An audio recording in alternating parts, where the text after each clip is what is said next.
DJI Mini 2 is one of the best drones you can buy right now. It's easy to fly, and with it being 249 grams it has a lot less restrictions than the bigger and more expensive drones.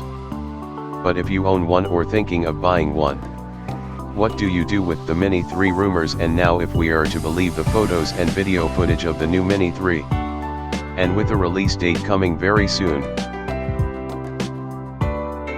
DJI Mini 3 rumor specs are a 1/1.3-inch CMOS sensor, f1.7 large aperture, 3 directional obstacle avoidance, active track mode.